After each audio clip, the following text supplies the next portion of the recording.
तुम्ही अजित पवारांची संपत्ती जप्त केली, बेनामी प्रॉपर्टी जप्त केल्या, त्यात जरंडेश्वर कारखाना सुद्धा आला, पण ते भाजप बरोबर गेले आणि संपत्ती मुक्त झाली, क्लीन चिट. पण पंडित नेहरूंच्या संपत्तीवर त्यांनी आज टाच आहे. ज्या पंडित नेहरूंनी स्वातंत्र्याच्या काळामध्ये आपलं स्वतःचं आनंद भवनसारखं राहतं घर राष्ट्राला समर्पित केलं, राष्ट्राला संपत्ती राष्ट्राला दिलं, त्यांची सगळी संपत्ती राष्ट्राला दिली, तुम्ही त्यांची संपत्ती जप्त करता आणि दाऊदची संपत्ती मुक्त. हे सुडाचं राजकारण चाललंय. त्याच्यावरती मार्गदर्शन करण्यासाठी आम्ही असीम सरोद्यांना बोलवलं. असंही म्हणतात चंद्रकांत पाटील यांनी काल म्हटलंय उद्धव ठाकरे यांच्या शिवसेनेला सत्तेत यायचंय, त्यांना घेत नाहीयेत म्हणून संजय राऊत हे सातत्यानं अमित शहांवर टीका करतायत आणि अशीच परिस्थिती आली तर महापालिका निवडणुकीत त्यांना उमेदवार सुद्धा राहणार नाहीत असं चंद्रकांत पाटील म्हणतात. चंद्रकांत पाटलांनी त्याच्यावर चिंता करू नये. आमच्याकडे उमेदवार राहतील का न राहतील याची चिंता करू नये. त्यांनी अमेरिकेमधल्या इंटेलिजन्स ब्युरोच्या अध्यक्षा तुळशी गेबार्ड यांनी EVM संदर्भात जे सांगितलेलं आहे, तुळशी गेबार्ड वॉशिंग्टनमधून त्यांनी सांगितलेलं आहे की EVMच्या माध्यमातून निकाल फिरवला जाऊ शकतो आणि EVM हॅक होऊ शकतो. हे मी सांगत नाही आहे, हे तुळशी गेबार्ड ज्यांच्यावर मोदींचं खास प्रेम आहे आणि त्या अमेरिकेच्या इंटेलिजन्स डिपार्टमेंटच्या प्रमुख आहेत, म्हणजे फार महत्त्वाच्या पदावर आहेत. त्याच्यामुळे महाराष्ट्रात तुम्ही कसा विजय मिळवलेला आहे हे सांगितलं, त्याच्यावर तुम्ही चिंतन करा.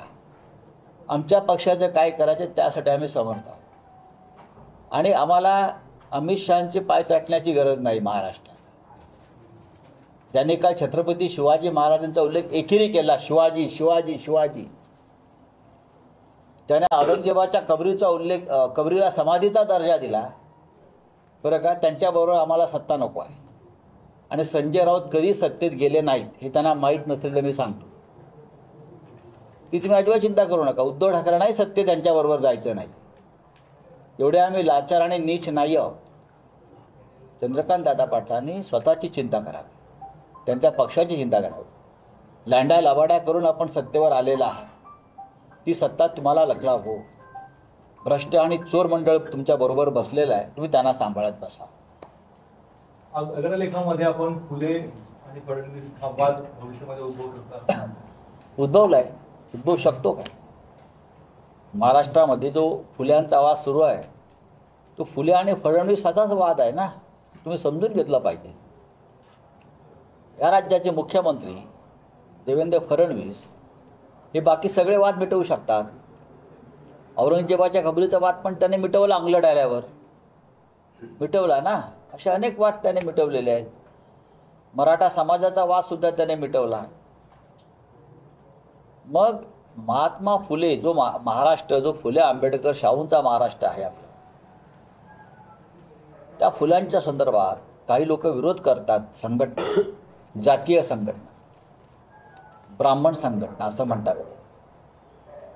ते काय आमचे देवेंद्र फडणवीस यांच्या शब्दाबाहेर आहेत का? इतरांना तुम्ही टाईट करताना त्यांच्या भाषेमध्ये मी टाईट करीन, त्यांना काय टाईट करत.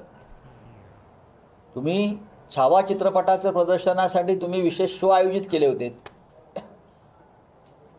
ताशकंद फाईलचे केलेत, काश्मीर फाईलचे केलेत, त्यात तुम्हाला काय आक्षेपार्ह वाटलं नाही.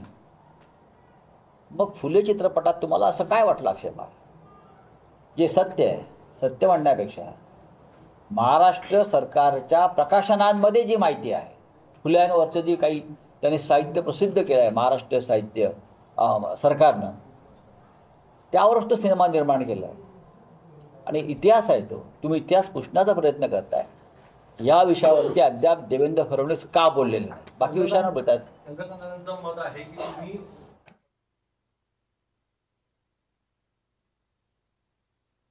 हेडलाईन्सचे प्रस्तुतकर्ता शिवसमर्थ, प्रत्येक घरासाठी, घरातील प्रत्येकासाठी.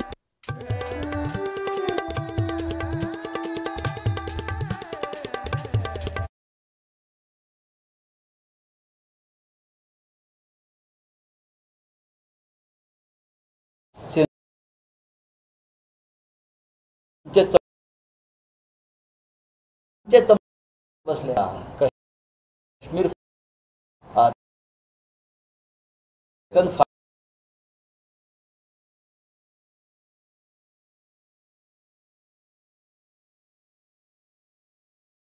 नामदेव